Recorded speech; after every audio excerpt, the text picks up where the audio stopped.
ജനനം അതിലും വിചിത്രമാണ്. അവൻ രാജാവായി. നമ്മൾ കേട്ടിട്ടുണ്ട്, KR നാരായണൻ ഇന്ത്യയുടെ പ്രസിഡന്റ് ആയിരുന്നുവെങ്കിലും ജനിച്ചത് പ്രസിഡന്റ് ആയിട്ടല്ല. പക്ഷെ യേശു കർത്താവ് മാത്രം ജനിച്ചത് പ്രിൻസ് ആയിട്ടല്ല, യഹൂദന്മാരുടെ രാജാവായി പിറന്നവൻ. എവിടെ? രാജാവായി പിറന്ന ദൈവം. 12 വയസ്സ് വരെ വേദത്തില് ജ്ഞാനമുള്ളവരോട് തർക്കിക്കുന്ന അതായത് വേദത്തെ കുറിച്ച് ആധികാരികമായി അറിവുള്ളവനായി വളർന്നു. അവന്റെ സ്നാനം പ്രത്യേകത, അവന്റെ ജീവിതം പ്രത്യേകത, അവനെ ഒറ്റിക്കൊടുത്തതിന് പ്രത്യേകത, അവന്റെ കഷ്ടാനുഭവത്തിന് പ്രത്യേകത, അവന്റെ മരണത്തിന് പ്രത്യേകത, മരണം നടന്നുകൊണ്ടിരുന്നപ്പോൾ പ്രത്യേകത, അവന്റെ വിസ്താരങ്ങൾക്ക് പ്രത്യേകത. ഹല്ലേലൂയ. ഞാൻ വിസ്താരത്തെ കുറിച്ച് വരും ദിവസങ്ങളിൽ നിങ്ങളോട് പറയാം. നമ്മൾ ഒരിക്കലും ചിന്തിക്കാത്ത തരത്തിലുള്ള ഒരു വിസ്താരമായി യേശു കർത്താവിന്റെ വിസ്താരത്തിൽ നടന്നത്. പീലാത്തോസിനെ കുറിച്ച് ഒരു സോഫ്റ്റ് കോർണർ ലൈഫിൽ വരുപോലും ചെയ്യും നമ്മുടെ ജീവിതത്തിൽ. ഹല്ലേലൂയ. വിസ്താരം, വ്യത്യാസം. രാത്രിയിൽ, അതും പെസഹയുടെ രാത്രികളിൽ അവനെ വിസ്തരിച്ചു. ആ വിസ്താര വ്യത്യാസം. അവനെ ക്രൂശിക്കാനായി കൊണ്ടുപോകുന്നതിലും വ്യത്യാസം, ക്രൂശിൽ കയറ്റിയതിലും വ്യത്യാസം. ഹല്ലേലൂയ. അവന്റെ അടക്കലിൽ വ്യത്യാസം.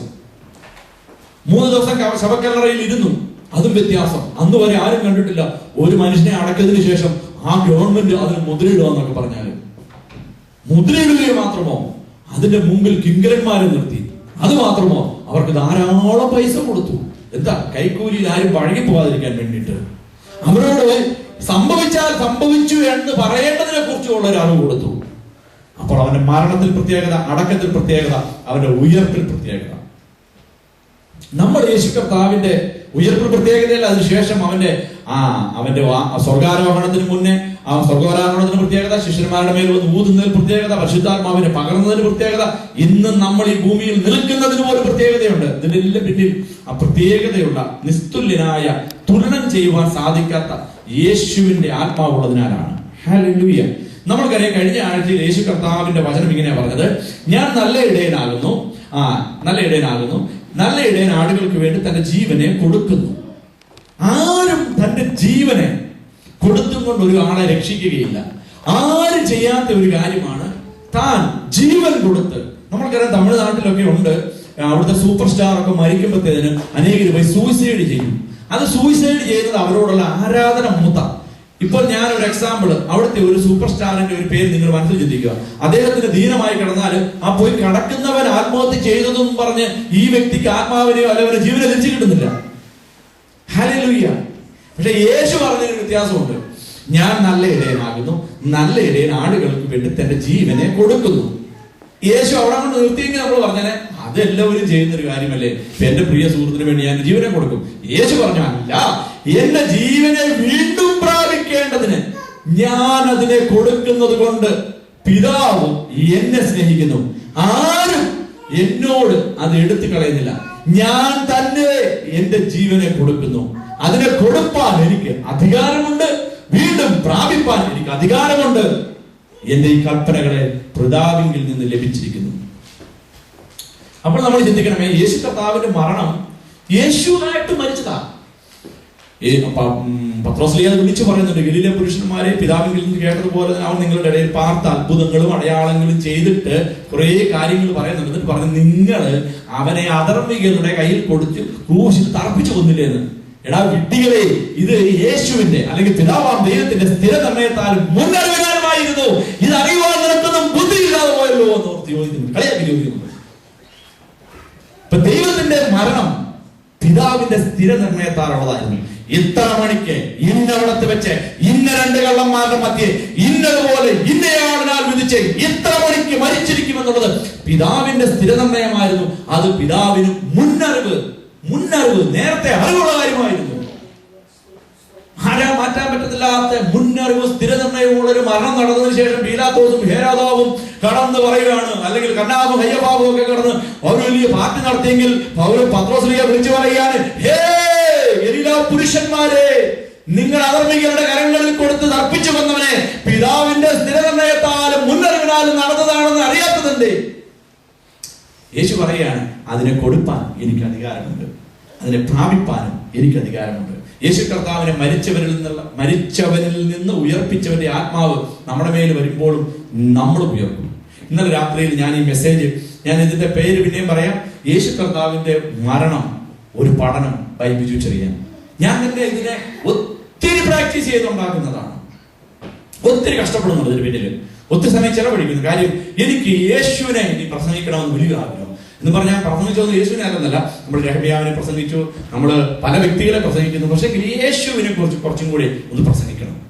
യേശുവിന്റെ ലൈഫ്, ഇനി ബൈബിൾ സ്റ്റഡിക്ക് എവിടെ പോയാലും യേശുവിനെ കുറിച്ച്, യേശുവിന്റെ ബിയാറ്റിറ്റ്യൂഡ്സ് പ്രസംഗിക്കുമ്പോൾ പഠിപ്പിക്കുന്ന പോലെ തന്നെ യേശുവിനെ കുറിച്ചുള്ള, യേശുവിന്റെ അന്ത്യമൊഴികളെ, യേശുവിന്റെ കൽപ്പനകളെ, യേശുവിന്റെ ജീവിത രീതികളിൽ നിന്ന് പ്രസംഗിക്കണം. ഞാൻ ഇതിന് ശേഷം നിങ്ങളോട് എടുക്കാൻ ആഗ്രഹിക്കുന്നത്, നമ്മളെ സമ്പന്നനാക്കുവാൻ ദരിദ്രനായി തീർന്ന യേശുവിന്റെ ഒരു ജനനമുണ്ട്.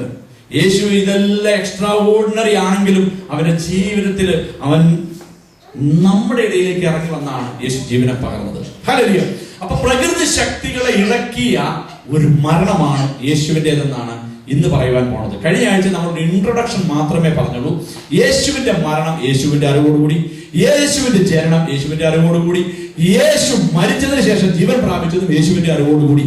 ആരുടെ അറിവുണ്ടായിരുന്നു? പിതാവിന്റെ അറിവുണ്ടായിരുന്നു. ഇന്ന് കഴിഞ്ഞ ആഴ്ച മരണത്തിലോട്ട് നമ്മൾ ഏൽപ്പിച്ചു കൊടുത്തു.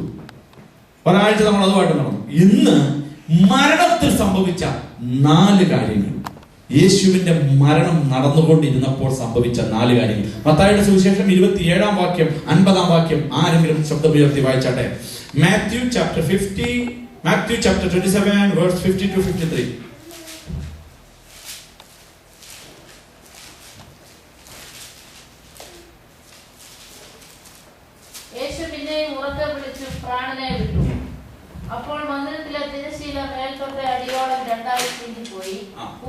യേശു ഉറക്കെ നിലവിളിച്ചു. യേശു പിന്നെയും ഉറക്കെ നിലവിളിച്ചു, പ്രാണനെ വിട്ടു. യേശു അപ്പൊ അതുവരെ ഉറക്കെ നിലവിളിക്കുന്നുണ്ടായിരുന്നു. അതുകൊണ്ടാണ് എഗൈൻ എഴുതിയിരിക്കുന്നത്. പിന്നെയും ഉറക്കെ നിലവിളിച്ചു, പ്രാണനെ വിട്ടു. യേശുവിന്റെ ആത്മാവിനെ പിതാവിന്റെ കരങ്ങളിലേക്ക് ഏൽപ്പിച്ചു. അപ്പോൾ വായിച്ചാട്ടെ. ഭൂമി കുലുങ്ങി. അമ്മാമ, അതിന് മുമ്പ് ഒരു സംഭവം ഉണ്ടല്ലോ. 1-ാം സംഭവം, യേശുവിന്റെ ആത്മാവ് പിതാവിന്റെ കരങ്ങളിലേക്ക് ഏൽപ്പിക്കുമ്പോൾ നടക്കുകയാണ്. മന്ദിരത്തിലെ തിരശീല മേൽ തൊട്ട് അടിയോളം ചിന്തി. സംഭവം 1. 2, ഭൂമി കുലുങ്ങി. 3, പാറകൾ പിളർന്നു. 4, കല്ലറകൾ തുറന്ന് നിദ്ര പ്രാപിച്ച അനേക വിശുദ്ധന്മാർ തങ്ങളുടെ ജീവനെ പ്രാപിച്ചു. അവന്റെ പുനരുത്ഥാനത്തിന് ശേഷം തങ്ങളുടെ വാസസ്ഥലങ്ങളിൽ പോയി പലർക്കും പ്രത്യക്ഷനായി. 4 സംഭവങ്ങളാണ്. തിരശീല കീറുമല്ല, ചീന്തിപ്പോയി. ഭൂമി വിളുങ്ങി, പാറകൾ പിളർന്നു, കല്ലറകൾ തുറക്കപ്പെടുവാനായിട്ട്. ഞാൻ ഈ 4 സംഭവങ്ങൾ, യേശുവിന്റെ മരണവും ഈ 4 സംഭവങ്ങളും തമ്മിൽ ചില കാര്യങ്ങളുണ്ട്. യേശുവിന്റെ മരണത്തില് ഈ 4 സംഭവങ്ങള് കണ്ടപ്പോൾ ജനങ്ങളുടെ ഇടയിൽ ഒരു വലിയ സംസാരമുണ്ടായി. അവിടെ നിന്നവരുടെ കൂടിയിരുന്നവരുടെ ഇടയിൽ നമ്മൾ ചിന്തിക്കണമേ, അനേകർ മരിക്കുന്നു, മഹാന്മാർ മരിക്കുന്നു, അനേക ദേവന്മാർ മരിക്കുന്നു, മനുഷ്യദൈവങ്ങൾ മരിക്കുന്നു. പക്ഷെങ്കിൽ അവരുടെ ഒന്നും മരണത്തിൽ നടന്നിട്ടില്ല, കേട്ടുകേൾവിയില്ല, നടക്കാൻ പോലുമില്ലാത്ത 4 സംഭവങ്ങൾ യേശു കർത്താവിന്റെ പ്രാണനെ വിട്ടപ്പോൾ തന്നെ നടന്നവിടെ. സംഭവം 1, ദേവാലയത്തിലെ തിരശീല മേൽ തൊട്ട് അടിയോളം ചീന്തിപ്പോയി. ഞാനും കേട്ടിട്ടുണ്ട് യേശു ക്രിസ്തുവിന്റെ മരണം ഒരു പരാജയം. നിങ്ങൾ കേട്ടിട്ടുണ്ട്. നിങ്ങൾ ഇംഗ്ലീഷിൽ അതിനെ നല്ലതായിട്ട് പഠിപ്പിക്കുന്ന വേദ പണ്ഡിതന്മാരുണ്ട്, പഠിപ്പിക്കുന്നവരാണ്, ബൈബിൾ ടീച്ചേഴ്സ്. അവർ പറയുകയാണ്, ജീസസിന്റെ ഡെത്ത് കാൽവറിയിലുള്ളത് ഒരു വലിയ പരാജയമായിരുന്നു. ഞാൻ എൻ്റെ ഒരു സുഹൃത്തിനോട് പറഞ്ഞൊരു പാസ്റ്റർ അദ്ദേഹത്തോട് ചോദിച്ചു, അത് എങ്ങനെ അത് സിങ്ക് ആകുന്നു? അപ്പൊ അദ്ദേഹം എന്നോട് കുറെ കാര്യങ്ങൾ പറഞ്ഞു. അതെല്ലാം കേട്ട് കഴിഞ്ഞപ്പോ സത്യത്തിൽ ഞാനും ചിന്തിച്ചു, ആ പറയുന്നത് റൈറ്റ് ഉണ്ടല്ലോ. ഒരു ലോക മനുഷ്യൻ യേശു കർത്താവിന്റെ മരണം നോക്കി കാണുകയാണെങ്കിൽ മരണത്തിന്റെ അധികാരി ആരാ? പിശാച്. യേശു മരിക്കുക മനുഷ്യനെ പോലെ. അപ്പൊ പിശാച് ജയിച്ചു എന്നൊരു തോന്നൽ ഏതൊരു മനുഷ്യനും ഉള്ളിൽ ഉണ്ടാകാമാകുന്നതേ ഉള്ളൂ. അത് ലോകക്കാരുടെ ദൃഷ്ടിയിൽ യേശുവിന്റെ മരണത്തെ നോക്കുമ്പോൾ സംഭവിക്കുന്നതാണ്. അത് യേശുവിന്റെ കുഴപ്പമല്ല. മനുഷ്യൻ ലോകക്കാരനായി നിന്ന് വാഴ്ത്തപ്പെട്ട കർത്താവിന്റെ മരണത്തെ ലോകക്കാരുടെ ദൃഷ്ടിയോടുകൂടി സൂക്ഷിച്ചു നോക്കുമ്പോൾ സംഭവിച്ചതാണ് ഈ മരണം ഒരു പരാജയമെന്ന്. പക്ഷെ സൂക്ഷ്മമായിട്ടൊന്ന് പരിശോധിച്ചാൽ മനസ്സിലാകും, ഇത് മരണം പരാജയമോ, ഇത് ജയത്തിന്റെ ജയം. കൊലോസ്യർക്ക് എഴുതിയ ലേഖനത്തിൽ ഇങ്ങനെയാണ് പറയുന്നത്, അവൻ ക്രൂശിൽ ജയോത്സവം കൊണ്ടാടി എന്നാണ്. He celebrated എന്നാണ് എഴുതിയിരിക്കുന്നത്. മരണം ആരെങ്കിലും സെലിബ്രേറ്റ് ചെയ്യൂ? മരണം അത് കേൾക്കുന്നതേ നമുക്കറിയാം. വിളിക്കാതെ വരുന്ന വിരുന്നുകാരൻ വന്ന കൊണ്ടേ പോവുകയുള്ളൂ. That's why നമ്മൾ ലാസ്റ്റ് വീക്ക് ചിന്തിച്ചു, നമുക്ക് അധികാരമുണ്ട്. നാവിന്മേൽ യേശു പറഞ്ഞ എനിക്കതിനെ കൊടുപ്പാനും തിരികെ പ്രാപിപ്പാനും അധികാരമുണ്ട്. പിന്നെ നമ്മളോട് യേശു പറഞ്ഞു, ഞാൻ നിങ്ങളെ അനാഥരായി വിടുകയില്ല, പാമ്പുകളെയും തേളുകളെയും ശത്രുവിന്റെ സകല ബലത്തെയും ചവിട്ടുവാൻ ഞാൻ നിങ്ങളുടെ മേൽ അധികാരം തരുന്നു. ഒരുത്തനോട് വാ എന്ന് പറഞ്ഞാലും ഒരുത്തനോട് താ എന്ന് പറയാനും തക്കത്തിൽ അധികാരം പറഞ്ഞിരിക്കുന്നു. നമ്മൾ വീട്ടിൽ ചെന്ന് വേറൊരു വാക്യം യേശു പറഞ്ഞു, നിങ്ങൾ ഏതെങ്കിലും വീട്ടിൽ ചെന്നാൽ എന്ത് പറഞ്ഞെന്ന് പറഞ്ഞേ? നിങ്ങൾക്ക് സമാധാനം. നിങ്ങൾ അറിയാത്തൊരു കാര്യം ഞാൻ നിങ്ങളോട് പറയാം. നിങ്ങൾക്ക് ആരോടെങ്കിലും പിണക്കമുണ്ടെങ്കിലുണ്ടല്ലോ, ഒരു ട്രിക്കാണ് കേട്ടോ. നിങ്ങൾ പോസിറ്റീവ് ആംഗിൾ എടുക്കുക. അവിടെ ആ വീട്ടിൽ ചെല്ലാം, നിങ്ങൾക്ക് സമാധാനം. ഒന്നും അടി കിട്ടത്തില്ല. യേശു അടികൂടാൻ പറഞ്ഞില്ല. അവൻ ഇഷ്ടപ്പെടൂ. നമ്മുടെ ഇരുമില്ല, നിങ്ങൾക്ക് സമാധാനം. അവിടെ ഒരു സമാധാന പുരുഷൻ ഉണ്ടെങ്കിൽ നമ്മുടെ വാക്ക് അവനെ റിസീവ് ചെയ്യും. ഇല്ലെങ്കിൽ പോരുമ്പോൾ കാലിലെ പൊടി തട്ടിക്കളയണം. ഈ സമാധാനം നിങ്ങളോട് കൂടെ പോരും. അവിടെ പിന്നെ അടിയായി. ഇതെന്റെ ഡെഫിനേഷൻ ആണ്.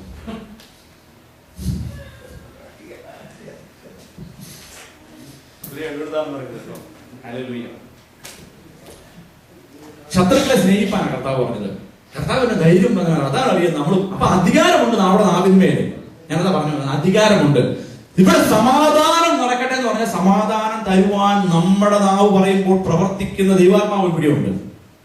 ഹല്ലേലൂയ. ഇതേ തരത്തിൽ വേണം നമ്മൾ യേശു കർത്താവിന്റെ മരണത്തെ കാണാൻ. യേശു കർത്താവിന്റെ മരണം യേശു അങ്ങ് സെലിബ്രേറ്റ് ചെയ്തു.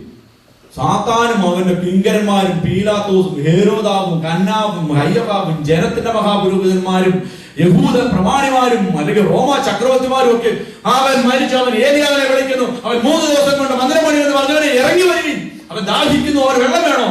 നിങ്ങൾ ചിന്തിച്ചിട്ടുണ്ടാവാം. യേശു പറയുകയാണ്, എനിക്ക് ദാഹിക്കുന്നു. പണ്ട് ശമരിയക്കാരൻ സ്ത്രീയോട് എന്നാ പറഞ്ഞേ, നിനക്ക് ദാഹിക്കുന്നു, നീ ഇത് കുടിച്ചു അല്ലേ, നീ കുടിക്കരുത്, ഞാൻ നിനക്ക് ജീവന്റെ വെള്ളം തരാമെന്ന് പറഞ്ഞ് യേശു കുടിച്ചിരുന്ന് പറയുകയാണ്, എനിക്ക് ദാഹിക്കുന്നു. നമുക്ക് സിങ്ക് ആകാതെ അതാ പറഞ്ഞേ. അതിനെല്ലാം ലോകക്കാരന്റെ കണ്ണുകളോട് കൂടി നമ്മൾ നോക്കുമ്പോൾ യേശു ഭൂമിയിൽ ചെയ്ത ഒരു കാര്യവും അവൻ കൂശിക്കിടന്ന് ചെയ്യുന്നില്ല.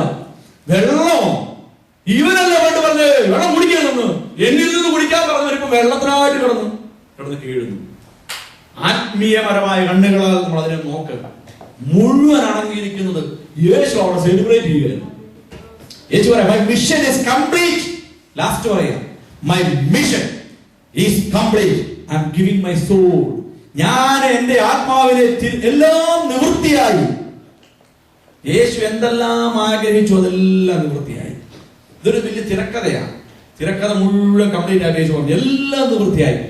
പിതാവേ, ഞാൻ എന്റെ ആത്മാവിനെ തിരുക്കരങ്ങളിൽ തരുന്നു. ഇപ്പൊ കൊടുക്കുക, അതും ദൈവം യേശു കൊടുക്കുന്നത്. പീലാത്തോസ് എന്ന് പറഞ്ഞു, അവന്റെ ഒന്ന് കുത്തു നോക്കാൻ പറഞ്ഞു. ചങ്കിൽ നിന്ന് വിലാപ്പുറത്തുനിന്ന് രക്തവും വെള്ളവും ധാരധാരി. അവന്റെ ഒരസ്ഥി കഷ്ണങ്ങൾ പോലും കൂടിയില്ല. യേശുവിന്റെ മരണത്തിൽ തിരശീല ദേവാലയത്തിലെ തിരശീല എന്ന് പറയുന്നത് യെരുശലേം ദേവാലയത്തിലെ നൂറ്റാണ്ടുകളുടെ പഴക്കമുള്ള ഒരു ചരിത്രമുണ്ട്. നമുക്കറിയാം, സമാഗമന കൂടാരത്തിലൂടെ ഞാൻ പോണില്ല, അതിൽ പോയ ഒത്തിരി സമയം പോകും. യെരുശലേം ദേവാലയത്തിൽ തന്നെ തുടങ്ങി. സമാഗമന കൂടാരത്തിൽ മോശയോട് പറഞ്ഞു ഇന്ന രീതിയിൽ ഉണ്ടാക്കിയതിനു ശേഷം അതിന്റെ മാതൃകയിലാണ് യെരുശലേം ദേവാലയം ആര് പണിയുന്നത്? ചോദ്യങ്ങൾ ആരാ കഴിഞ്ഞ ചോദ്യം ശലോമോൻ കണ്ടുപിടി കാണിച്ചു. ആരെന്നറിയോ? എന്റെ പ്രിയതമ ശലോമോനാണ് ദേവാലയം പണിയുന്നത്. ശലോമോൻ പണിയതപ്പോൾ നിങ്ങൾ ചിന്തിക്കണമേ, ഞാൻ ഒരു റെഫറൻസ് പറയാം. 1 രാജാക്കന്മാർ 6-ാം അധ്യായം വായിച്ചാട്ടെ. 2-ാം വാക്യം. കറക്റ്റ്. 1 രാജാക്കന്മാർ 6:2. ശലോമോൻ ദേവാലയം പണിയുന്നു.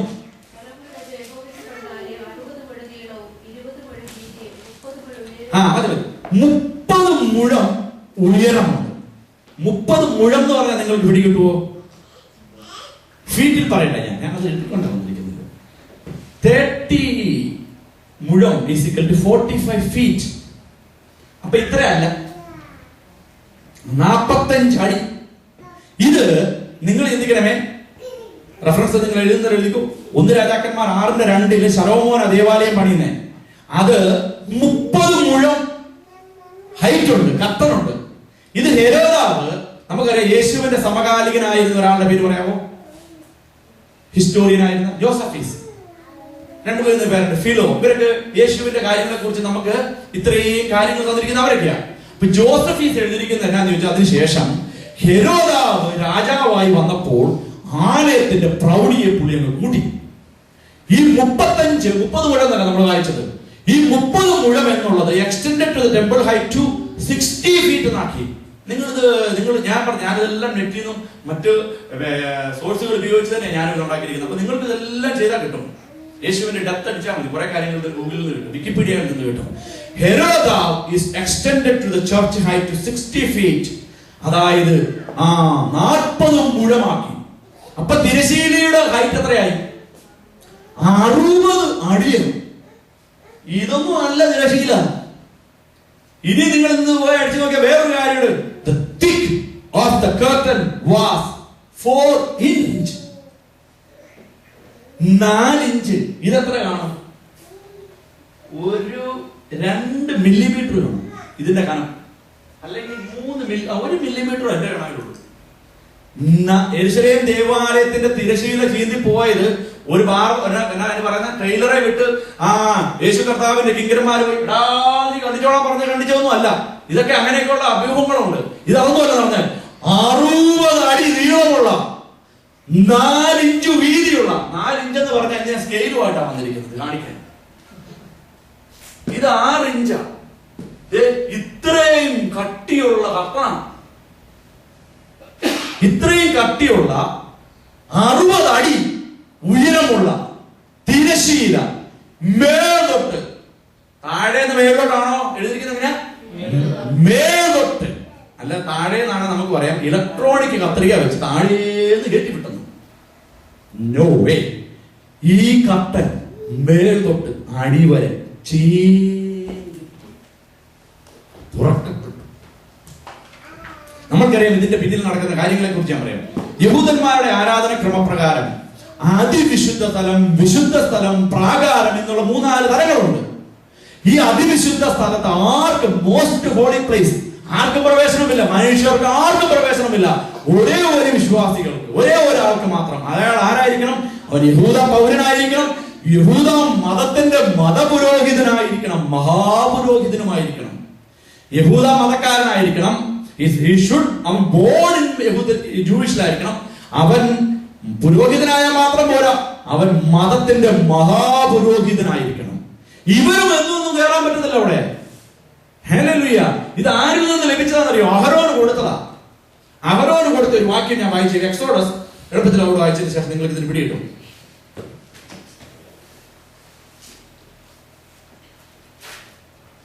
30:10 വായിച്ചു. പുറപ്പാട് 30:10.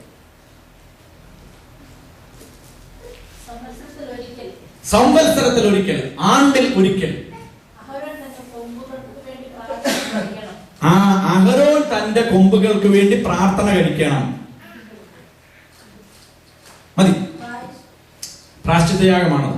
അതായത് യഹൂദ മതത്തിന് വേണ്ടി, യഹൂദ മതത്തിൽ പിറന്ന പുരോഹിതനായി മഹാപുരോഹിതനായ വ്യക്തിക്ക് യഹൂദ മതവിശ്വാസികൾക്ക് വേണ്ടി മാത്രം ആണ്ടിലൊരിക്കൽ പ്രാശ്ചിത്ത പരിഹാരം എന്ന യാഗം കഴിക്കുവാൻ അതിവിശുദ്ധ സ്ഥലത്ത് കയറുവാൻ അധികാരമുണ്ട്. ഒരിക്കൽ അത് ചില പ്രത്യേകപരമായ ക്രമങ്ങളോടും ആരാധന രീതികളോടും ബന്ധിച്ചാണ് നടക്കാൻ പാടുള്ളൂ.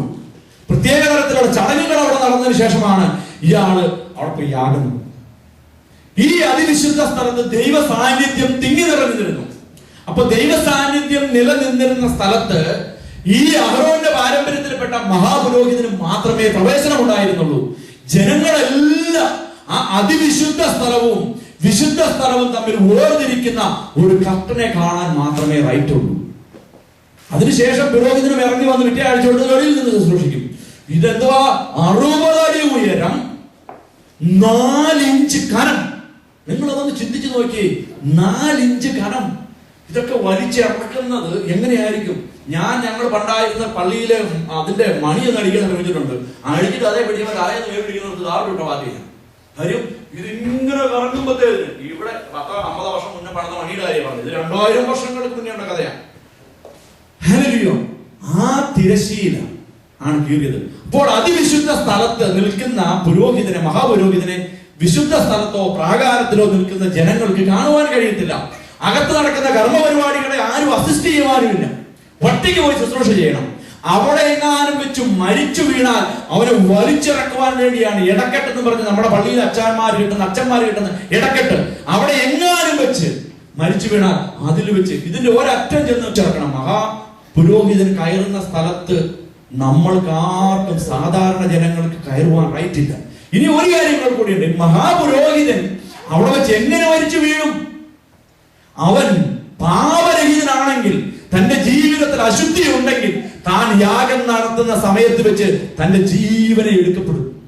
അതുകൊണ്ട് അവൻ പാപരഹിതനായിരിക്കണം, അവൻ ജനത്തിനോട് നീതിയുള്ളവനായിരിക്കണം, അവൻ ജനങ്ങൾക്ക് വേണ്ടി പ്രായശ്ചിത്ത പരിഹാരം കഴിക്കുവാൻ കെൽപ്പുള്ളവനായിരിക്കണം, അല്ലെങ്കിൽ ധൈര്യമുള്ളവനായിരിക്കണം. ഈ അതിവിശുദ്ധ സ്ഥലത്ത് ദൈവ സാന്നിധ്യവും നിൽക്കുകയാണ്. എന്റെ ദൈവമേ എന്നെ കൈവിട്ടതെന്തേ? ഇത് പറഞ്ഞതിന് ശേഷം നിന്റെ ഹിതം നടക്കട്ടെ കർത്താവേ, എന്റെ ഹിതം നടക്കേണ്ട നിന്റെ ഹിതം എന്റെ ആത്മാവിനെ തിരുക്കരങ്ങളിൽ തരുന്നു. ഇത് പറയുമ്പോൾ ആത്മാവ് പോണു, പിതാവ് അത് സ്വീകരിക്കുന്നു. യെരൂശലേം ദേവാലയത്തിന്റെ കർട്ടൻ 2 മുറിയപ്പെടുന്നു. ഹല്ലേലൂയ! എന്താണ് ഇതിലൂടെ നടന്നത്?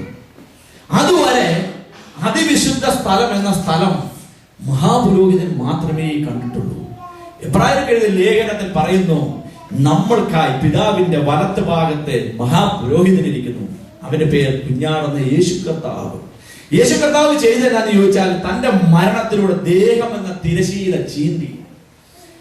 യേശുവിന്റെ മരണത്തിലൂടെ തന്റെ ശരീരം തകർക്കപ്പെട്ടപ്പോൾ, ദേഹം തകർക്കപ്പെട്ടപ്പോൾ അതിന്റെ രൂപമായിരിക്കുന്ന യെരൂശലേം ദേവാലയം, നമുക്കറിയാം മോശയോട് പർവ്വതത്തിന്റെ മുകളിൽ യേശു കൊണ്ടുപോയി, ദൈവം കൊണ്ടുപോയിട്ട് പറഞ്ഞു, ഞാൻ പറയുന്ന രീതിയിൽ സമാഗമന കൂടാരം പണി. അത് എന്താണെന്നുള്ളത് ചിന്തിക്കണം നിങ്ങൾ. സമാഗമന കൂടാരം സ്വർഗത്തിന്റെ മിനിയേച്ചർ. മോശയോട് പറയാണ്, ഇന്ന രീതിയിൽ, ഇന്ന മരം കൊണ്ട്, ഇന്ന രീതിയിൽ, ഇന്ന കതിര മരം കൊണ്ട്, ഇന്നവിടത്തെ തങ്കം, ഇന്നവിടത്ത് വെള്ളി, ഇന്നവിടത്ത് മറ്റേ പുഷ്പര, അങ്ങനെ പല റൈഡുകൾ കൊടുക്കുകയാണ്, പല ടൈപ്പ് ഓഫ് മെഷർമെന്റ് കൊടുക്കുകയാണ്. ഇതെല്ലാം കൊടുക്കുമ്പോൾ ദൈവം പറയുന്നുണ്ട്, ഇത് സ്വർഗത്തിന്റെ നിഴല, നീ ഇത് ഭൂമിയിൽ പണിയപ്പെടണം. ഇതിന്റെ നിഴൽ വെച്ചാണ് യെരൂശലേം ദേവാലയം പണിതിരിക്കുന്നത്. ഹല്ലേലൂയ! അപ്പോൾ യേശു എന്ന ആ വ്യക്തിത്വത്തിന്റെ ഒരു പൂർണ്ണ രൂപമാണ് ചർച്ച എന്ന് പറയുന്നത്. നമ്മുടെ സഭ എന്ന് പറയുന്നത് എന്തുവാ? ദൈവത്തിന്റെ ശരീരം. അറിയാലോ, യേശുവിന്റെ ശരീരം. അവൻ തലയാകും, സഭ അവന്റെ ശരീരമാകുന്നു. അതല്ലേ നമ്മൾ സഭയ്ക്കിട്ട് ചൊറിയുമ്പോഴത്തേന് യേശു പറഞ്ഞിരിക്കുന്നത്, ഞാൻ എന്റെ സഭയെ പണിയും. നിങ്ങൾ പറഞ്ഞു, നിങ്ങളുടെ കയ്യിൽ ഒരു വേദന എടുക്കുമ്പോഴത്തേന് ആരാ ആക്ട് ചെയ്യുന്നത്? First upon acting head. ഇന്നലെ ഞാൻ പറഞ്ഞില്ല, ഒരു സുഹൃത്ത് മരിച്ചു പോയെന്ന്.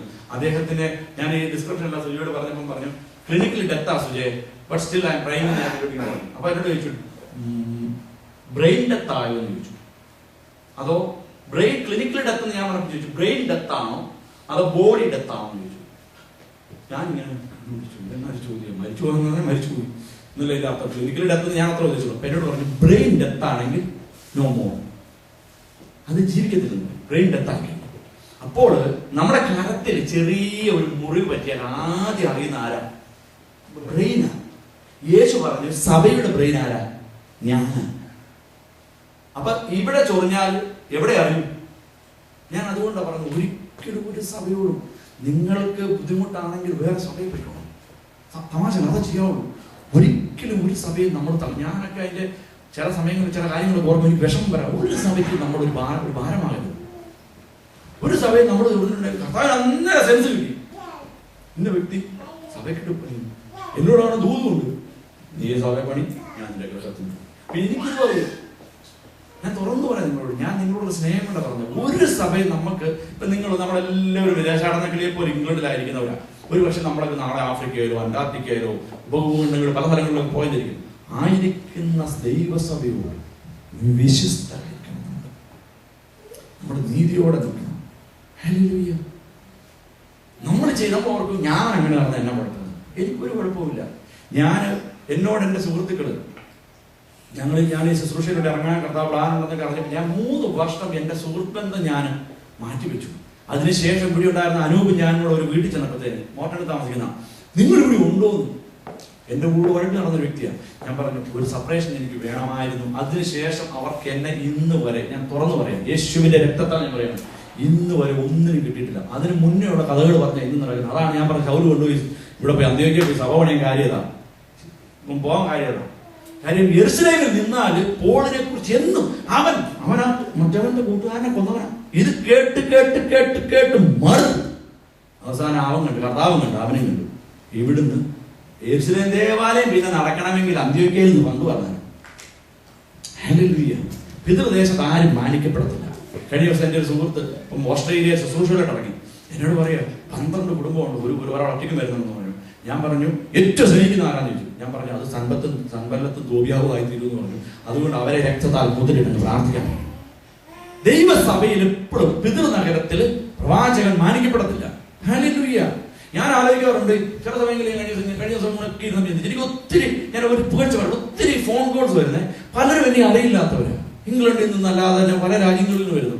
അപ്പൊ ഞാൻ ആലോചിച്ചു, എന്റെ ദൈവമേ, അവരെന്റെ ഒരു പ്രാർത്ഥന, ഞാൻ പറഞ്ഞില്ലേ എനിക്ക് വണ്ടിക്കൂല് തരാമെന്ന് പറഞ്ഞ ഒരാൾ എന്നെ ഇംഗ്ലണ്ട് വേറെ സ്ഥലത്തോട്ട് വിളിച്ചിരിക്കും, ഒന്ന് പ്രാർത്ഥിക്കാൻ പറഞ്ഞു. അവരെന്നിൽ കാണുന്നല്ല, വിശ്വസ്തനെന്ന് എന്നെ തെരഞ്ഞെടുത്ത ദൈവം അവനിൽ തെരഞ്ഞെടുക്കണമെങ്കിൽ എന്തോ കാരണമുണ്ട്. എത്ര പരിഹാസിയായിരിക്കട്ടെ, എത്ര അവൻ അംഗവൈകല്യമുള്ളവനാകട്ടെ, അവൻ ചിലപ്പോൾ സംസാരിക്കാൻ പോലും കഴിവില്ലാത്തവനായിരിക്കും. പക്ഷെങ്കിൽ യേശു തെരഞ്ഞെടുത്താണോ അവനെ നിന്ദിച്ച അവനെ കർത്താവ് പരസ്യമായിട്ട് മാനിക്കും. ഞാൻ ആ ധൈര്യത്തിലേക്ക് പോണത് മുഴുവൻ സത്യം പറയാം. ഈ പ്രിയ സഹോദരിമാർക്കറിയാം, ഞാനിവിടെ ഒത്തിരി കുറച്ച് നാളായിട്ടുള്ള ഞങ്ങളുടെ ബന്ധങ്ങൾ അറിയാം. എന്നെ കുറിച്ച് പറയാനുള്ള 1000 സ്റ്റോറി ഉണ്ട്. പക്ഷെ കർത്താവ് പറഞ്ഞ 1000 അല്ല 2000 നിന്നെ കൂടി ഞാൻ ചെയ്യാനിരിക്കുമ്പോ ഈ 1000 നോക്കി നീ പറ, ഒരുത്തൻ നിന്നോട് യുദ്ധത്തിന് വരുമ്പോൾ അവൻ നിനക്കാലും ശക്തിമാനാണെങ്കിൽ നീ അവനോട്, ഞാൻ അവനോട് ഇപ്പൊ സമാധാനത്തിനോ. പിന്നെ നമുക്കറിയാം കർത്താവ് അവൻ പടക്കൂട്ടത്തിലായിരുന്നു ഈ പോനി ചെല്ലത്തക്ക തരത്തിലുള്ള ശുശ്രൂഷ നിന്റെ പേര് തരുന്നു. പിന്നെ ഞാൻ കോട്ടെ. അതുകൊണ്ട് ഞാൻ പറയുന്നു, സെൻസ് ദൈവം, സഭ ശരീരമാണ് ദൈവത്തിന്റെ. നമ്മൾ ആരും ഒരു സഭയിൽ നിസ്സാരമല്ല. അവരെല്ലാം അവരുടേതായ പ്രിൻസിപ്പിൾസ് ഉണ്ട്. വാച്ച്മാനെ ഇങ്ങനെ പറയാനുണ്ട്, ദൈവത്തിന്റെ സ്നേഹം പ്രസംഗിക്കുവാണ് എല്ലാ സഭയും. നമുക്കറിയാം ഐക്യരാഷ്ട്ര സഭയിൽ പോയി എനിക്കോ നാളെ ആനയ്ക്കോ പ്രസംഗിക്കാൻ കഴിയും, യേശുവിന്റെ സ്നേഹം പ്രസംഗിച്ചാൽ മതി. പക്ഷേ യേശു മരിച്ചു, അടക്കപ്പെട്ടു, നിനക്ക് വേണ്ടിയിട്ട് കൂടെ അത് പറയാൻ പറയും, അങ്ങനാന്ന് പറയുന്നത്. മരണം, the death of Jesus Christ ആർക്കും ഇഷ്ടമില്ല. യേശുവിന്റെ മരണം ദേഹം എന്ന തിരശ്ശീല ചീന്തി അതിവിശുദ്ധ സ്ഥലത്തേക്ക് നമ്മളെ കയറുവാൻ തക്കത്തിൽ അവർ പ്രാപ്തനാക്കി തീർത്തു. നമ്മൾ സമയം വേഗത്തിൽ പോയാൽ വേഗത്തിൽ നിർത്താം. ഒന്ന് തിരശ്ശീല ചീന്തപ്പെട്ടു. ഇനി മുതൽ കട്ടനിടാൻ വേണ്ടിയും കട്ടൻ വലിക്കാൻ വേണ്ടി ഒരാളെ വേണ്ട. നിങ്ങൾ വിശുദ്ധ സ്ഥലത്ത് കയറി ഇനി മക്കളെ, ദൈവം പറഞ്ഞിരിക്കുക. അതിന്റെ ആധികാരികത മറക്കരുത്. പണ്ട് കയറിയപ്പോൾ വലിയ കെട്ടിയ മഹാപുരോഹിതനെ അവന് ധൈര്യം വേണം. എനിക്ക് ഒരു വ്യക്തിയോട് മനസ്സിൽ ഒരു നീരത ഉണ്ടെങ്കിൽ കയറുമ്പോൾ അടിച്ചു പോയി അവിടെ ദൈവസാന്നിധ്യം ഉള്ളവടാ. അപ്പൊ അത്രമാത്രം പ്രാഗൽഭ്യം വേണം. അതാ യേശു കർത്താവ് പറഞ്ഞേ, കൂട്ടുകാരനെ സാറായി എണ്ണരുത്, കാര്യം നിന്നെ ഞാൻ ആക്കിയിരിക്കുന്ന അതിവിശുദ്ധ സ്ഥലത്താണ്. അതിവിശുദ്ധ സ്ഥലത്ത് കയറുമ്പോൾ നിന്റെ ഉള്ളിൽ നല്ലതായിരിക്കട്ടെ. നിന്റെ കഥ പറയുന്നുണ്ട്, നീ യാഗമായിട്ടൊക്കെ വരുമ്പോൾ ഒരുത്തിനോട് പിണക്കമുണ്ടെങ്കിൽ ഇതൊന്നും എനിക്ക് വിഷയമുള്ള കാര്യം, നീ അവനോട് പോയി പിണക്കം തീർത്തിട്ട് വാ, യാഗം ഞാൻ അക്സെപ്റ്റ് ചെയ്തോളാവുന്നേ. അത് 2 ദിവസം കഴിയുമ്പോൾ എന്നതായിരിക്കും, ഇറച്ചിത്തോണ്ടൊക്കെ ആയിരിക്കും, തിരിഞ്ഞു പോകായിരിക്കും. പക്ഷെങ്കിൽ അത് ഞാൻ I am ready to accept it, but go back. Yesu പറഞ്ഞ അതിവിശുദ്ധ സ്ഥലത്ത് കയറുമ്പോൾ നിർമ്മലമുള്ള ഒരു മനസാക്ഷിയോട് കൂടിയായിരിക്കണമേ. അപ്പോൾ അതിവിശുദ്ധ സ്ഥലത്തേക്ക് നമ്മളെ അവൻ കയറ്റി. ഹല്ലേലൂയ. അവിടെ കയറ്റി വെച്ചിരിക്കുക നമ്മളെ. നമ്മള് നല്ല മനസാക്ഷിയുള്ളവരായിത്തീരണം. ഞാൻ റെഫറൻസുകളൊന്നും പറയുന്നില്ല. ദ മോസ്റ്റ് ഹോളി പ്ലേസിൽ നമ്മൾക്ക് കയറുവാനായിട്ട് അവസരം ലഭിച്ചു. ഇനി നമ്മൾ അതുകൊണ്ട് ഞങ്ങളുടെ സ്ഥലത്തെ പറയുകയാണ്, കോഴിയും ഇതുമായിട്ടൊന്നും നമ്മൾ മൃഗങ്ങളെ ഒന്നും യാഗം വേണ്ട. രണ്ടാമതായി നടന്നത് ഞാൻ വേഗത്തിൽ പറഞ്ഞു പോവുകയാണ്, നമ്മൾ സമയപരിധി പോലും. ഭൂമി കുലുങ്ങി എന്ന് പറയുവാനായിട്ട് ഇടയിൽ തോന്നുന്നു. മത്തായി 27 അതിന്റെ 50 51 വാക്യാണ്. അപ്പോൾ മന്ദിരത്തിലെ തിരശ്ശീല മേൽത്തൊട്ട് അടിയോളം രണ്ടായി ചിന്തിപ്പോയി, ഭൂമി കുലുങ്ങി. ഭൂമി കുലുങ്ങുന്നതിന് നമുക്ക് ശാസ്ത്രീയപരമായ ഒത്തിരി കാര്യങ്ങളുണ്ട്. ഭൂകമ്പം, ഭൂമി കുലുങ്ങുന്നത് പറഞ്ഞാൽ അറിയത്തില്ല, പക്ഷെ വേറൊരു വാക്യം കിടപ്പുണ്ട് കേട്ടോ. യേശു പറഞ്ഞിട്ടുണ്ട്, ഞാൻ ഭൂമിയെ മത്തനെ പോലെ കഴിഞ്ഞ ദിവസം ചൊവ്വാഗ്രഹത്തെ കുറിച്ച് എന്താ പുതിയൊരു കണ്ടുപിടുത്തം കണ്ടുപിടിച്ചു. അവിടെ പണ്ട് ജീവൻ ഉണ്ടായിരുന്നു, ആരാണ്ടൊക്കെ തമ്മിൽ ആക്രമണം നടത്തി, അതിനുശേഷം അവിടെ ന്യൂക്ലിയർ അറ്റാക്ക് നടന്നു, അതെല്ലാം വെന്തുപോയതുകൊണ്ട് അതിന് ചുമന്ന ഗ്രഹം എന്ന് പേര് വന്നതും, അതുപോലെ തന്നെ ഭൂമിയിലേക്ക് വലിയൊരു അറ്റാക്ക് അന്യഗ്രഹത്തിൽ നിന്ന് വരാൻ പോകണമെന്ന് നമ്മക്ക് ഒരു ഗ്രഹം കണ്ടുപിടിച്ചിട്ട് ഒരു മംഗളയാനം വിട്ടിട്ട് അവൻ കിടന്ന് അതിൽ കിടന്ന് ഇത് മുഴുവൻ സൃഷ്ടിച്ച ദൈവത്തിന് നമ്മൾ ഒരു പുഴുവാണോ? നമ്മള് ചന്ദ്രന് ചെന്ന് നോക്കിയാൽ നമ്മളെ കാണത്തില്ല, വന്മതിലിന്റെ അറ്റ കാണാവെന്ന് പറഞ്ഞു ചൈനയില്. അത് ചന്ദ്രന് ചെന്നിട്ട് യേശു ഇരിക്കുന്നത് സ്വർഗസ്ഥനാണ്. അവിടെ നോക്കുമ്പോ നമ്മൾ പൊടിമൂടുമല്ല, കുഞ്ഞ മനുഷ്യരാണ്. യേശു പറഞ്ഞിട്ടുണ്ട്, ഓരോരുത്തരോട് പറഞ്ഞു, എന്നെ ശക്തനാക്കുന്നവൻ ഈ പുഴുവാണെങ്കിൽ ഞാൻ കയറി ഭൂമിയെ പിടിച്ച് ശക്തിക്കുന്നവരാക്കുന്നവൻ. ഭൂമി കുലുങ്ങുന്നതിന് ശാസ്ത്രീയമായി പല കാരണങ്ങളുണ്ട്. പല കാരണങ്ങളാൽ പറയാൻ കഴിയും, പല കാരണങ്ങളുണ്ട്, ഒത്തിരി കാരണങ്ങൾ നമുക്ക് അറിയാം. സമ്മർദ്ദങ്ങള്, പ്രഷറ്, നമ്മൾ പറയില്ല പച്ചപ്പില്ലായികയാണ്, വെള്ളമില്ലായികയാണ്, അല്ലെങ്കിൽ മണ്ണ് വാരിയതാണ്, പല കാരണങ്ങളുണ്ട്. ഓൾക്കാല എന്നൊക്കെ കേട്ടിട്ടില്ലേ, അഗ്നിപർവ്വതം പൊട്ടുക, ഇതെല്ലാം സംഭവിക്കുന്നത്. പക്ഷെ ഈ ഒരുത്തന്റെ മരണത്തിലൂടെ ഇത് ഭൂമി കുലുങ്ങുക എന്നൊക്കെ പറയുമ്പോൾ എന്തായി പറയുന്നത്? ചിന്തിക്കണേ, മരണത്തിലല്ല, യേശുവിൽ വിശ്വസിച്ചവന്റെ പിന്നെ നടന്നെല്ലാം കേൾക്കണം. നിങ്ങൾ ചിന്തിച്ച് ഭൂമികം യേശു മാർത്തയും മറിയയും കൂടെ ഒക്കെ ഒരു ദിവസം ചെല്ലുക, മാർത്തയും മറിയം പോട്ടെ, മക്തലക്കാരത്തിൽ മറിയും യേശുവിന്റെ അമ്മയെല്ലാം കൂടെ ചെല്ലുക. എന്തുവാ 3-ാം ദിവസം കഴിഞ്ഞിട്ട് അവരുടെ ആ ഫെയ്ത്ത് ഞാനൊന്ന് തുലനം ചെയ്ത് പഠിക്കുമ്പോഴത്തേക്ക് എനിക്കത് കോംപ്രമൈസ് ആകുന്നില്ല. പക്ഷെ ഞാൻ പറയാം, അവർ 3-ാം ദിവസമാണ് ശുദ്ധീകരണ പ്രക്രിയയ്ക്ക് വേണ്ടി സാധനങ്ങളുമായിട്ട് പോണത്. അപ്പൊ ഇവരുടെ വിഷയം എന്താ? സാധാരണ രീതിയിലല്ല, ചെത്തിയെടുത്ത കൽദ്വാരത്തിനകത്ത് ലിത്തോസ് എന്ന് പറയുന്ന വലിയ കല്ല് വെച്ചിട്ട് വലിയ മുദ്രയിട്ട് കിങ്കരന്മാർ നിൽപ്പുണ്ട്. ഇവിടെ ചെന്ന് ഇതാര് തുറന്നു തരും? കാര്യം 3 ദിവസം കഴിഞ്ഞ് തുറന്നാണ് പറഞ്ഞിട്ടുണ്ട്. 3 ദിവസത്തിന് ശേഷം ശുദ്ധീകരണ പ്രക്രിയ നടത്താം. 3 ദിവസം വരെ ഇവരങ്ങോട്ട് പോയിട്ടില്ല, ഷോപ്പിടിച്ചാത്ത് കയറാം. ഇവര് ചെന്നപ്പത്തിന് ഭൂകമ്പമുണ്ടായി, ആരാധനയ്ക്ക് ഭൂകമ്പമുണ്ടായി. ഭൂകമ്പം എന്ന് പറയുമ്പോൾ നമ്മൾ ചിന്തിച്ചോണം, ഞാനും ജീവിതം ചിന്തിക്കുക, ഭൂമി ഒന്ന് കുലുങ്ങണം. നമ്മുടെ അടിസ്ഥാനം നമ്മുടെ പാറമേലാണ്, നമുക്ക് ഒരു കുഴപ്പവും പറ്റില്ല. ഭൂമി കുലുങ്ങിയാലും നമ്മളൊന്നും ചെയ്യാൻ പറ്റില്ല. യേശുവിന്റെ മരണം നടന്ന സമയത്ത് പ്രാണനെ വിട്ടപ്പോൾ തിരശീല മേൽതൊട്ട് അടി വരെ പറഞ്ഞ് ചീന്തിപ്പോയി. 2 ഭൂമി കുലുങ്ങി. അതിന് മുമ്പ് നടന്നത് എന്നാണെന്നറിയാവോ? 3 മണിക്കൂർ ഭൂമിയിൽ അന്ധകാരം തളം കെട്ടി നിൽക്കുന്നവിടത്ത് ഭൂമി കുലുങ്ങുകയും കൂടെ ചെയ്യുക. ഹല്ലേലൂയ. കണ്ടാൽ അവൻ ആളല്ല എന്ന് തോന്നുമാർ അവന്റെ മുഖം വിരൂപമാക്കിയിരിക്കുകയാണ്, എന്നിട്ട് അവനെ കളിയാക്കുകയാണ്. ഹല്ലേലൂയ. അപ്പോൾ ഭൂമിയിൽ ഒരു കുലുക്കം. വിശുദ്ധ ബൈബിളിൽ പറഞ്ഞിരിക്കുന്ന ഒരു ഭാഗം, ഭൂമി ഞെട്ടിവിറച്ചു, മലകളുടെ അടിസ്ഥാനങ്ങൾ ഇളക്കി, അവൻ കോപിക്കാൻ അവ കുലുങ്ങിപ്പോയി. ക്രിസ്തുവിന്റെ മരണത്തിൽ ദൈവത്തിന് കോപമുണ്ടായി. കോപിക്കത്തക്ക രീതിയിൽ യേശുവിന്റെ പ്രീ പ്ലാന്റാ, ദൈവത്തിന്റെ പ്രീ പ്ലാന്റാ. യേശുവിനോടോ കൊന്നവരോടോ അല്ല, പാപികളായ ജനത്തോട് ദൈവത്തിന്റെ കോപം ജ്വലിച്ചു. അല്ലാതെ പീലാത്തോസും ഹേരോദാവിനോടൊന്നും ഒറ്റ വ്യക്തികളോടല്ല അവിടെ നടന്നത്.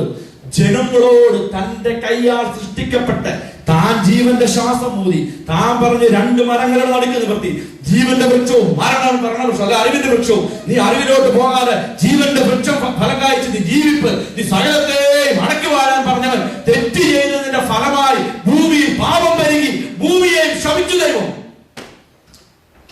ആ ശാപം നിൽക്കുന്ന ഭൂമിയോട് ദൈവത്തിന്റെ കോപം അങ്ങ് ജ്വലിച്ചു. അവിടെയാണ് അവനെ ഉയർത്തിയിരിക്കുന്നത്, യേശുവിനെ. ഭൂമി ദൈവത്തിന്റെ കോപം ജ്വലിച്ചു. നിങ്ങൾ ചിന്തിക്കണേ, ഈ കോപം ജ്വലിക്കുകയാണെങ്കിൽ സാധാരണ ഇപ്പൊ ഒരു അഗ്നിപർവ്വതം പൊട്ടിയെങ്ങാണ്ടോടെ ലാഭം ഒഴുകുന്നു നിങ്ങൾ എന്നും കാണുന്നുണ്ടല്ലോ ന്യൂസുകളിലൊക്കെ, തകർന്ന് തരിപ്പണമാകെ പോകേണ്ടതാണ്. പക്ഷെങ്കിൽ നിങ്ങൾ ചിന്തിക്കണേ, ഈ 2 കർത്താന്മാരും യേശു കർത്താവും ഭൂമി കുലുങ്ങിയിട്ടും അവിടെ നിന്ന്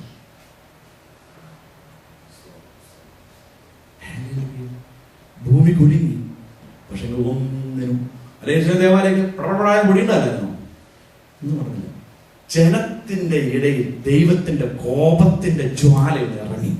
പക്ഷെ നമ്മുടെ കർത്താവ് അവിടെ ചെയ്തതാണ്. അതാ പറഞ്ഞ ജാതികൾ അല്ലെങ്കിൽ ലോകക്കാർ നോക്കുമ്പോൾ യേശു കുരിശിൽ ഇങ്ങനെ കിടക്കുക, ആ കോപത്തെയാണ് നമ്മളുടെ ദൈവമാകുന്ന യേശു കർത്താവ് സ്വീകരിച്ചു.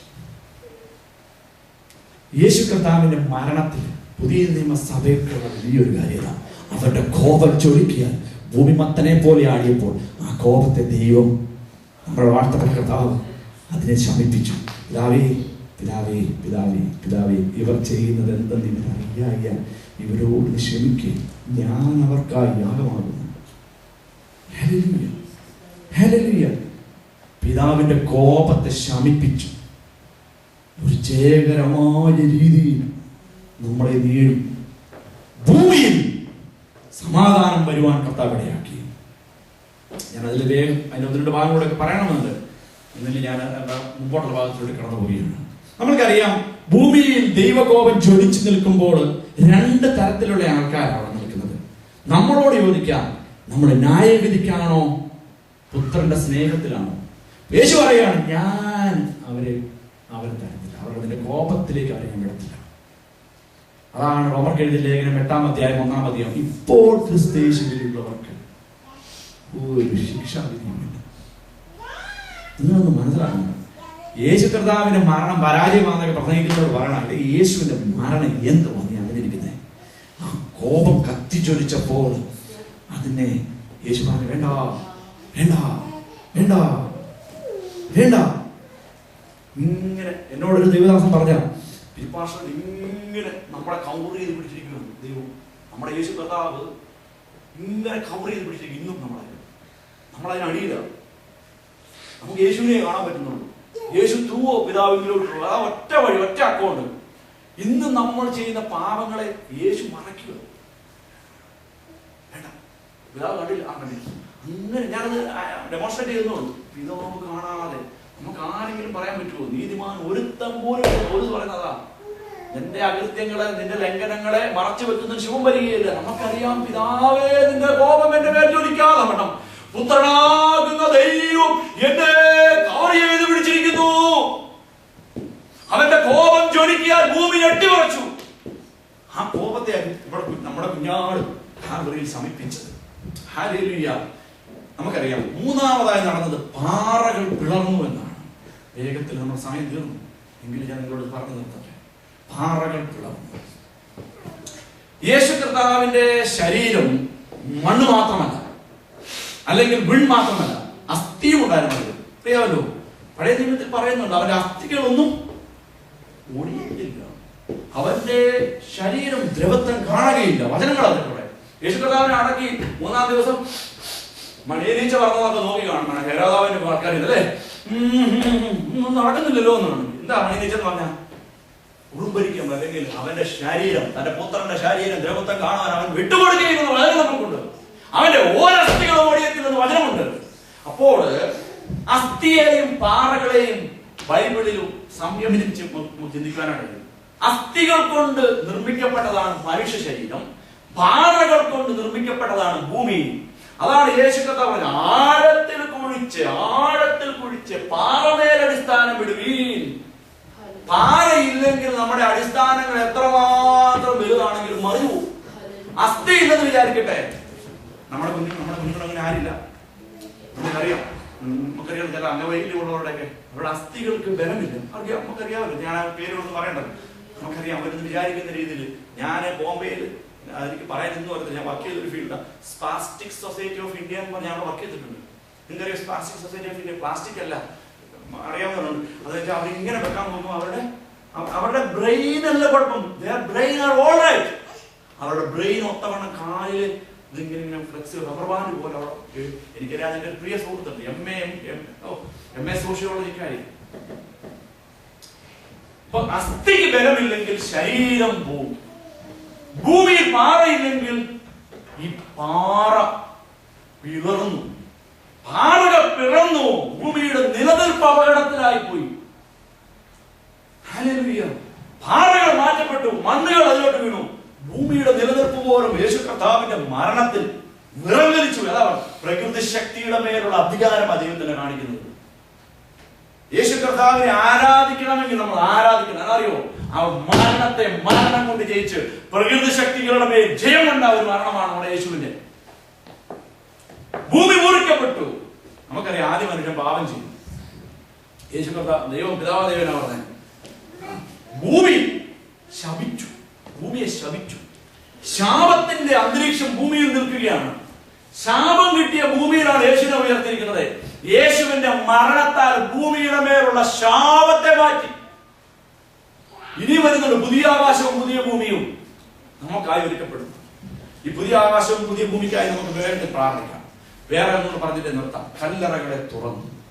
ഒന്ന്, തിരശീല മേൽ തൊട്ടടി വരെ ചീന്തിപ്പോയി. 60 അടി നീളം, 4 ഇഞ്ച് കനമുള്ള തിരശീല ചീന്തി. അതിവിശുദ്ധ സ്ഥലത്തേക്ക് കയറുവാൻ നമ്മൾക്ക് അവകാശം നൽകി പുത്രനിലൂടെ. 2, ഭൂമി കുലുങ്ങി. ഹല്ലേലൂയ. ഭൂമി കുലുങ്ങുക എന്ന് പറഞ്ഞത് അവന്റെ കോപത്തിന്റെ ജ്വാല പിതാവാം ദൈവം ഭൂമിയിൽ അയച്ചപ്പോൾ ഭൂമി കുലുങ്ങിപ്പോയി. പുത്രൻ അത് യേശുവാകുന്ന ദൈവം നമ്മൾ അതിന് സ്വീകരിച്ചു പറഞ്ഞു. വേണ്ട, ഞാൻ ഈ പാപം ഏറ്റെടുക്കുന്നു. 3 പാറകൾ, ഭൂമിയുടെ അടിസ്ഥാനങ്ങൾ, ഭൂമിയുടെ നിലനിൽപ്പ് പോലും അവതാളത്തിലായിപ്പോയി. യേശു അതും സോൾവ് ചെയ്തു. 4ാമതായി സംഭവിച്ചതാണ് കല്ലറകളെ തുറക്കപ്പെട്ടു. കഴിഞ്ഞ ആഴ്ച ഞാൻ എന്റെ സുഹൃത്തിനോട് ഇങ്ങനെ യോജിക്കുവാനായിട്ട് നമ്മൾ കല്ലറകളെല്ലാം പോയി അനേകം അടക്കിയിട്ടുണ്ടല്ലോ. എന്റെ അപ്പനെ അടക്കിയ കല്ലറയാണെന്നും പറഞ്ഞ് ഞാൻ വിലക്ക് വാങ്ങിയതാണെന്നും പറഞ്ഞ് നാളെ തുറങ്ങാവോ? ഞാൻ അവിടെ കാണും. സെൻട്രൽ ജയിലിലോ? ഞാൻ വില കൊടുത്ത് മേടിച്ച സ്ഥലമാണെന്ന്. അത് പോട്ടെ. ഹൈന്ദവ ആചാരപ്രകാരം അവരടക്കുന്നത് അവരുടെ വസ്തുവിൽ തന്നെയാണ്, അല്ലേ? അവരുടെ സ്ഥലത്ത് അവർ ഒഴിക്കുക, അവരതിനെ ശവസംസ്കാരം അവരുടെ ഭൂമിയിൽ നടത്തും. 2 ദിവസം കഴിഞ്ഞപ്പോൾ അവർ തോന്നുക, അയ്യോ മോതിരം ഊരാൻ മറന്നുപോയി, നമുക്ക് ഊരാന്ന് പറഞ്ഞ് അവർ കുത്തിപ്പൊക്കാൻ പറ്റുമോ? ശവക്കല്ലറകളെ തുറക്കുന്നത് നിയമലംഘനമാണ്. ഓരോന്നിനും പറ്റത്തില്ല. എന്റെ പപ്പ ക്രൈംബ്രാഞ്ചിലായിരുന്നു. മൊബൈൽ മോർച്ചറി എന്ന് പറഞ്ഞൊരു വണ്ടി ഞങ്ങളുടെ വീട്ടിൽ ഇടയ്ക്കിടയ്ക്ക് വരുമായിരുന്നു. എന്നാണ് എനിക്ക് ഇന്ന് അവർ പിടികിട്ടുന്നത്. കാര്യം, ആരെങ്കിലും കൊലപാതകം ചെയ്തതിനു ശേഷം അനേക വർഷങ്ങൾക്ക് ശേഷവും തെളിയിക്കപ്പെടാതെ പോയാൽ ബോഡിയെ റീപോസ്റ്റ്മോർട്ടം ചെയ്യുവാൻ വേണ്ടിയിട്ട് ഗവൺമെന്റ് തലത്തിൽ നിന്ന് പ്രത്യേക അധികാരങ്ങളെ വാങ്ങി ഒരുപറ്റം പോലീസ് ഉദ്യോഗസ്ഥർ RDOയോ RTOയോ അതോ കളക്ടറുടെയോ നേതൃത്വത്തിൽ മാത്രമേ കല്ലറകളെ തുറക്കുവാൻ അധികാരമുള്ളൂ. ഈട് യേശു കർത്താവ് അവിടെ പ്രാണനെ വിടുമ്പോൾ വിട്ടില്ല. അല്ലെങ്കിൽ നമ്മുടെ യേശു കർത്താവ് ആദ്യപരമായി തീർത്തില്ല. ഞാൻ ഇന്നലെ വൈകിട്ടിരുന്നു ഞാൻ ഇന്നലെ വരാഞ്ഞതാ മീറ്റിങ്ങിലേക്ക് വരാം. ഇതെങ്ങനെ ഞാനുമായിട്ട് അങ്ങോട്ട് ശരിയാകുന്നു? അവൻ ആദ്യപരമാണെങ്കിൽ ഇവർ എഴുന്നേറ്റു. ഇവരല്ലേ ആദ്യം എഴുന്നേറ്റത്? ഒത്തിരി കമന്ററീസിലൂടെ ഞാൻ പോകുവാനാണ് വേണ്ടിയിട്ട് ഇവർ എഴുന്നേറ്റു. അടുത്ത മാതക എന്നെ കർത്താവ് സ്വർണ്ണ ലിപികൾ ആരെഴുതി കാണിച്ചു. അവന്റെ പുനരുത്ഥാനത്തിന് ശേഷം അവർ കല്ലറകളെ വിട്ടു. ഇവർ എഴുന്നേറ്റ് അവിടെ കടന്നു. 2 കുറെ നാളായിട്ട് കടപ്പല്ലായിരുന്നു. എന്നാൽ കുറച്ചും കൂടെ കടന്നേക്കാം. ഇങ്ങനെ എഴുതിയിരിക്കുന്നത് കേട്ടോ. അല്ലാതെ നിങ്ങൾ വിചാരിക്കില്ല യേശുവിന്റെ മരണത്തിൽ നിങ്ങൾ പണ്ടൊരാൾ ചോദിച്ചതിന് ഉത്തരം പോലും ഒന്നും പറയാൻ പറ്റില്ല. ഹല്ലേലൂയ. യേശുവിന്റെ മരണത്തിൽ അവർ കല്ലറകളെ വിട്ട് എഴുന്നേറ്റു. അവിടെ ഇരുന്നു. സ്റ്റാച്ചു എന്നൊക്കെ പറഞ്ഞു. അവന്റെ പുനരുത്ഥാനത്തിന് ശേഷം അവർ അവരുടെ ഭവനങ്ങളിൽ ചെന്നു. ഹലോ, ഞാൻ എഴുന്നേറ്റാരെന്ന് അറിഞ്ഞോ? പക്ഷെ വീണ്ടും അവർ മരിച്ചു. ഇതിന്റെ നമ്മളോടുള്ള ഒരു ദൈവിക വാഗ്ദത്തമാണ് ഇതിലൂടെ നടക്കുന്നത്. അതായത് യേശു കർത്താവിന്റെ 2ാമത്തെ വരവിന്റെ പൊൻപുലരിയിൽ ഞാൻ അടക്കപ്പെട്ടെങ്കിൽ, ഞാൻ മരിച്ചെങ്കിൽ, എന്റെ പിതാവോ മാതാവോ അടക്കപ്പെട്ടിട്ടുണ്ടെങ്കിൽ നമ്മൾ അവരെ കണ്ണാൽ കാണും. ആ പൊൻപുലരിയിൽ എഴുന്നേൽക്കുന്ന ഒരു ദിവസമുണ്ട്. മത്തായിയുടെ സുവിശേഷം 27-ാം അധ്യായം 51-ാം വാക്യം പറയുന്നു, യേശു കർത്താവിന്റെ മരണ സമയത്ത് നിദ്ര പ്രാപിച്ച വിശുദ്ധന്മാർ മാത്രം, അല്ലാതെ അവിടെ പോയ തമാടിക്കുടിയിൽ അടയ്ക്കുവാനൊന്നും എഴുന്നേറ്റില്ല. വിശുദ്ധിയോടെ ജീവിതം നയിച്ചവർ എഴുന്നേറ്റു. കല്ലറകളെ വിട്ടവർ എഴുന്നേറ്റു. ഒരു ഗവൺമെന്റിന്റെ പെർമിഷനും പോയി എടുത്തില്ല. ഇത് കണ്ടും കൊണ്ട് ഞാൻ വേഗത്തിലൊക്കെ നിർത്തുകയാണ്. പക്ഷെ ഞാൻ ഒരു കാര്യം പറഞ്ഞു നിർത്തേക്കാം. നിങ്ങൾ അതിലോട്ട് ചെന്ന് പോലെ ഇവർ വീണ്ടും മരിക്കുവാനായിട്ട് തീർന്നു കേട്ടോ. 2 ടൈപ്പ് ഓഫ് ടീച്ചിങ് ഉണ്ട്. 2 ഞാൻ പറഞ്ഞേക്കാം നിങ്ങളോട്. ഞാൻ ഒന്ന് മാത്രം പറയുന്നത് ശരിയില്ല. രീതി വേണ്ടല്ലോ വചനത്തിനോട്. 2 രീതികളിലാണ് ഇത് പറയുന്നത്. ഒന്ന്, അത് ഇത് മെസ്സേജിനോട് ബന്ധപ്പെട്ട് പറഞ്ഞെങ്കിൽ ശരിയാക്കണം. യേശു കർത്താവിന്റെ മരണത്തില് അതുവരെ, ഇന്ന് നമ്മൾ മരിച്ചാൽ സ്വർഗത്തിലേക്ക് പോകാൻ, അന്ന് വരെ മരിച്ചാൽ നമ്മൾ വിശുദ്ധന്മാരുടെ ആത്മാക്കൾ അബ്രഹാമിന്റെ മടിത്തട്ടി എന്ന് പറഞ്ഞ ഫൗണ്ടേഷനിലോട്ടാണ് പോയിക്കൊണ്ടിരുന്നത്. അതിൽ നിന്ന് എടുക്കപ്പെട്ട് സ്വർഗസിംഹാസനങ്ങളിൽ ഇരുത്തപ്പെടുവാനായിട്ട് ഇടയായി തീർന്നു ഒരു പഠിപ്പില്.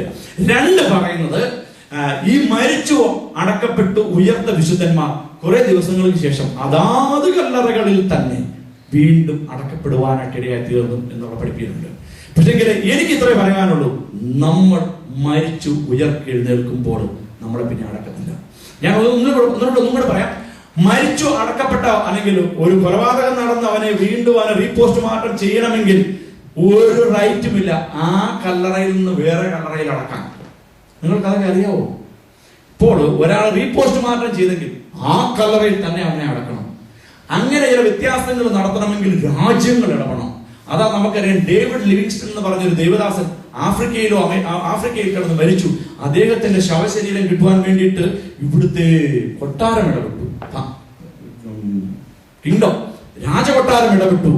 രാജകൊട്ടാരം ഇടപെട്ടപ്പോൾ എങ്ങനെയാ അവനെ രാജകൊട്ടാരത്തിന്റെ അകമ്പടിയോടുകൂടി കൊട്ടാരത്തിൽ അടക്കിയിരിക്കുന്നത്? നിങ്ങൾക്കറിയോ അത്? ഡേവിഡ് ലിവിങ്സ്റ്റണിന്റെ ബോഡി എവിടെയാണ് അടക്കുന്നത്? ഇവിടുത്തെ പള്ളിയുടെ സ്ഥലത്തേക്കൊന്നുമല്ല. അദ്ദേഹത്തെ അടക്കിയിരിക്കുന്നത് രാജകൊട്ടാരത്തിലെ രാജാക്കന്മാരെ അടക്കിയതിനോടടുത്താണ്. അങ്ങനെ ബഹുമാനം കൊടുത്ത് മാത്രമേ അടക്കുവാൻ കഴിയുകയുള്ളൂ. യേശു കർത്താവ് പറയുകയാണ്, താൻ മരിച്ചപ്പോൾ തിരശീല രണ്ടായി കീറി നമ്മളോട് പറയുകയാണ്, നീ അതിവിശുദ്ധ സ്ഥലത്തേക്ക് കയറുക. ഭൂമി കുലുങ്ങി, ഭൂമിയുടെ മേൽ കോപം ജ്വലിച്ചു, പാറകൾ മാറി. യേശുവിന്റെ കോപം അവിടെയും ജ്വലിച്ചു. യേശു അതും ഉത്തരവാക്കി. യേശു പറയുകയാണ്, നിങ്ങൾ ഉയർത്തും വിശുദ്ധ ജീവിതം നയിച്ചെങ്കിൽ മാത്രം. അല്ലെങ്കിൽ അവിടെ ഇങ്ങനെ എഴുതാമല്ലോ, മരിച്ചവർ ഉയർത്തുമെന്ന്. അപ്പൊ നമ്മൾക്ക് കിട്ടിയിരിക്കുന്ന ഒരു പ്രിവിലേജ് ആണ് യേശുവിന്റെ മരണത്തിലൂടെ അതിവിശുദ്ധ സ്ഥലത്തിരുന്ന് വിശുദ്ധ ജീവിതം നയിച്ച് നമ്മൾ മരിച്ചാലും ജീവിച്ചാലും നമ്മൾ ക്രിസ്തുവിനുള്ളവരത്രയും. ഇത് കണ്ട ശതാധിപൻ പറയുകയാണ്, യേശുവിനെ ക്രൂശിൽ കയറ്റുവാൻ വേണ്ടിയിട്ട് ഉത്തരവ് നേടിക്കൊണ്ട് അത് കാര്യങ്ങളെല്ലാം ചെയ്യിച്ച പട്ടാള മേധാവി, റോമൻ ഗവൺമെന്റിന്റെ പട്ടാള മേധാവി പറയുകയാണ്, ഇവൻ നീതിമാനായിരുന്നു, ഇവൻ സാക്ഷാൽ ദൈവമായിരുന്നു. അത് കണ്ട് അവന്റെ ഉള്ളിൽ ഭയം വീണു. ഒന്നാം കൂട്ടര്, രണ്ടാം കൂട്ടര് അവർ നോക്കിക്കൊണ്ട് പറഞ്ഞു, മാറത്തടിച്ച്, അങ്ങനെ എഴുതിയിരിക്കുന്നത് വായിപ്പിക്കാൻ സമയത്ത്, മാറത്തടിച്ചു മടങ്ങിപ്പോയെന്ന്. ഒന്ന് ശതാധിപൻ പറയുകയാണ്, അവന്റെ ജീവിതത്തിൽ വലിയ മാനസാന്തരം ഉണ്ടാക്കി. അവനാ കൊന്നത്, അവനാണ് അതിന്റെ കയ്യാള്, അവനാണ് അതിന്റെ ഫോർമ, അവനാ പറഞ്ഞത് ഇന്ന രീതിയിൽ ഇച്ചിരോടെ പോകട്ടെ, ഇച്ചിരോടെ എന്നൊക്കെ പറഞ്ഞവൻ അവന്റെ ജീവിതത്തിൽ മാനസാന്തരം ഉണ്ടാക്കി. അവൻ യേശുവിനെ പിൻപറ്റുന്നവനാക്കി തീർത്തു. യേശുവിന്റെ മരണം. രണ്ടാമത്തെ കൂട്ടർ അവർ നെഞ്ചത്ത് ആടിച്ചു മടങ്ങിപ്പോയി എന്ന് പറയുന്നു. ലൂക്കോസിന്റെ സുവിശേഷത്തിൽ എഴുതിയിരിക്കുന്നു, മൂന്നാമതൊരു കൂട്ടർ യേശുവിന്റെ അമ്മ മഗ്ദലക്കാരി മറിയ, അങ്ങനെ യേശുവിന്റെ ശിഷ്യന്മാർ അവർ ഗലീലയിൽ നിന്ന് കടന്നു വന്നവർ ആ മരണത്തെ നോക്കിക്കണ്ടു നിന്നു. അവർ പോയില്ല എന്ന് എഴുതിയിരിക്കുന്നത്. ഇന്നെനിക്ക് നിങ്ങളോട് ചോദിക്കുവാനുള്ളത്, നമ്മൾ ശതാധിപന്റെ കൂട്ടത്തിലാണോ, അതോ മാറത്തടിച്ച് ആ വികാര പ്രകമ്പനം കൊള്ളുമ്പോൾ യേശുവിനെ കർത്താവായി സ്വീകരിച്ചു ആയിത്തീരരുത്. നമ്മൾ സ്നാനപ്പെട്ടിട്ടുണ്ടെങ്കിൽ, യേശുവിനെ രക്ഷിതാവായി സ്വീകരിച്ചിട്ടുണ്ടെങ്കിൽ അത് എന്തിനാണെന്ന് അറിയണം. പുതിയ നിയമസഭയിൽ എന്തിനു നമ്മൾ കടന്നു വന്നു നമ്മൾ അറിഞ്ഞെങ്കിൽ മാത്രമേ ഈ നല്ല കർത്താവിനെ നമുക്ക് പിൻപറ്റുവാനായിട്ട് കഴിയുള്ളൂ. നമ്മുടെ കണ്ണുകളെ അടയ്ക്കാം, നമുക്ക് ഒരുമിച്ച് പ്രാർത്ഥിക്കാം. ഈ നല്ല കർത്താവിനെ പിൻപറ്റുവാൻ യേശുവേ ഞങ്ങളെ അനുവദിച്ചതിനായി സ്തോത്രം. ഈ അതിവിശുദ്ധ സ്ഥലത്തേക്ക് കയറുവാൻ ഞങ്ങളെ പ്രാപ്തരാക്കിയതിനായി സ്തോത്രം. നിന്റെ കോപം ജ്വലിച്ചപ്പോഴും ഞങ്ങളെ ഹല്ലേലൂയ പാപം രക്താംബരം പോലെ ചുവപ്പായിരുന്നപ്പോഴും ഞങ്ങളെ വിടുവിച്ച് നല്ല നാഥനെ നിന്നെ ഞങ്ങൾ ഓർക്കുന്നു. ഞങ്ങളുടെ അസ്ഥി കഷ്ണങ്ങളെ മജ്ജ, അല്ലെങ്കിൽ ഞങ്ങളുടെ അമ്മയുടെ ഉദരത്തിൽ ഉരുവാകുന്നതിന് മുമ്പ് ഞങ്ങളെ കണ്ടതാണ്. ഞങ്ങളുടെ മജ്ജ ഞങ്ങളിൽ വരുന്നതിന് മുമ്പ് ഞങ്ങളെ കണ്ടതാണ്. നിന്റെ അസ്ഥികൂടം ഞങ്ങളുടെ അസ്ഥികൂടം നിനക്ക് മറവായിരുന്നില്ല. നീയാണ് ഞങ്ങളുടെ മെനഞ്ഞ ദൈവം, നീയാണ് ഞങ്ങളുടെ പണിത ദൈവം. അതിൽ ഒന്നുപോലും നഷ്ടപ്പെട്ടു പോകുവാൻ നീ അനുവദിക്കുകയില്ല. ഹല്ലേലൂയ. നിദ്ര പ്രാപിച്ച് ഉയർത്തെഴുന്നേറ്റുമെങ്കിൽ ആ പൊൻപുലരിക്കായി ഞങ്ങളും കാത്തിരിക്കുന്നു കർത്താവേ. കത്രികാഹളം മുഴങ്ങുമ്പോൾ അപ്പാ ഞങ്ങൾ നിന്റെ നാഥനെ എഴുന്നേൽക്കുവാൻ ഞങ്ങൾ വരുമ്പോൾ ഞങ്ങളോട് കൂടെ യാത്ര ചെയ്തവർ, ഈ സിയോൻ യാത്രയിൽ ഞങ്ങളെ വിട്ടുപോയവർ, ഞങ്ങളെ വിശ്വാസം പഠിപ്പിച്ചവരുണ്ട്, ഞങ്ങളെ സ്നാനപ്പെടുത്തിയവരുണ്ട്, നല്ല മാർഗദർശനങ്ങൾ പറഞ്ഞു തന്നവരുണ്ട്, ഞങ്ങളുടെ മാതാപിതാക്കളുണ്ട് ആ കൂട്ടത്തിൽ.